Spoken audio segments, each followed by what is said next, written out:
সুপ্রিয় কমলমতি শিক্ষার্থীরা, আশা করি তোমরা সবাই ভালো আছো। আজকে একটি মূল্যবান গ্রামার নিয়ে আলোচনা করব। সঙ্গে আছে আমি প্রভাষক ইফতেখার আহমেদ রতন। অনেক ক্ষেত্রে দেখতে বহুবচন হলেও আসলে সাবজেক্টটি একবচনই। যেমন ধরো $50 ইজ সাফিসিয়েন্ট, ডলার্স বহুবচন, তারপর আমরা ইজ দিব। 500 টাকা ইজ এনাফ, $1000 ইজ এনাফ, এগুলো একবচন ধরতে হয়। তারপর ধরো দূরত্ব বোঝালে 50 miles is a long way, আর হবে না। মাইলস বহুবচন হলেও দূরত্ব বোঝালে আমরা এগুলোকে সিঙ্গুলার ধরব। 50 miles is a long way, 100 Miles is a long way.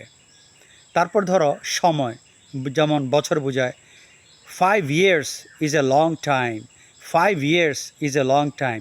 5 years দেখতে বহুবচন হলো, আর দেয়া যাবে না। 5 years is a long time. তারপর আসো এ নাম্বার অফের পরে সবসময় বহুবচন দিবে।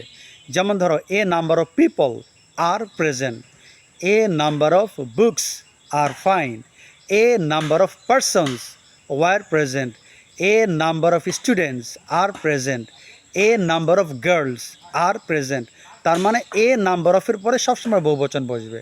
এ number of people, a number of boys, a number of girls, কিন্তু এ নাম্বার অফ গার্ল হবে না, এ নাম্বার অফ পার্সন হবে না, এ নাম্বার অফ বুক হবে না।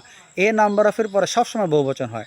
এ number of people, a number of books, a number of boys, হ্যাঁ, a number of girls. আর এগুলোর পরে আমরা কী ব্যবহার করব? এ নাম্বার অফের পরে বহুবচন।